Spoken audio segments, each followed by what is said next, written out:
Today we are going to be making elotes, also known as street corn. So you're going to need corn, and you're going to need mayonnaise, and you're going to need cojita cheese. I like this cheese, but you could also use Parmesan, but I think that this cheese goes better with it. And also tahini, or you can use a chili powder. Also hot sauce and lime is optional as well. And then you're gonna chuck the corn. I went ahead and did this, and then after I was finished, I went ahead and rinsed them off. Alright, so while I chuck the corn, I'm going to talk a little bit about the backstory of this delicious food. So elote originates from the streets in Mexico, also why it's called street corn. With a history dating back centuries, the indigenous people of Mexico prepared this dish before any Europeans landed in the world. For your next step, you're going to bring a pot of water to a boil, and then you're going ahead and pop the corn in that pot and put a lid over it and wait 5 minutes until the corn is nice and yellow. And this is how it should look in the end. After this, I went ahead and put 2 wooden sticks in our corn to make it easier to put on our toppings. You can just use your hands if you want to. I just find this way easier, and I only used 2 because I was only feeding 2 people. Some little fun facts is that elote actually translates to corn in Spanish.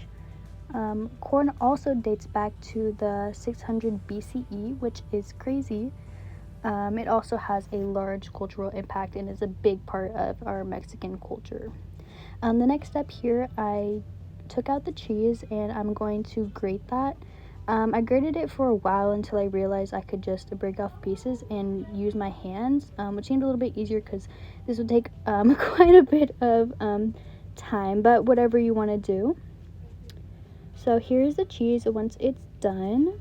The next step, I'm going to be using this, I think it's called a pastry brush, but I'm going to be using that to spread the mayo on the corn.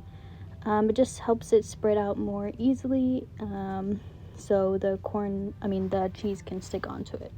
The reason I chose this dish is because it is very nostalgic to me. I would eat this a lot when I was a kid because we would have a local man in our neighborhood who would walk around with a cart and make it. I know the assignment said to pick something you had never tried before, but this is my first time making it, so this was a fun experience for me to try, and I'm glad that I got to learn how to make them of my own. The next thing I'm doing is I'm going to dip those corns into the cheese.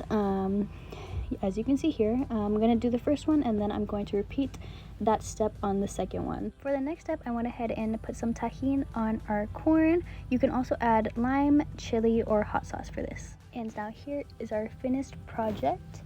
This process was pretty easy and I think that anyone could do this. I bought my ingredients at Safeway. You could also use the Mexican mayonnaise, which a lot of people use for this dish, but I just decided to use the regular mayonnaise. I spent $15 and I would definitely recommend to anyone trying out an easy Mexican recipe. Thank you.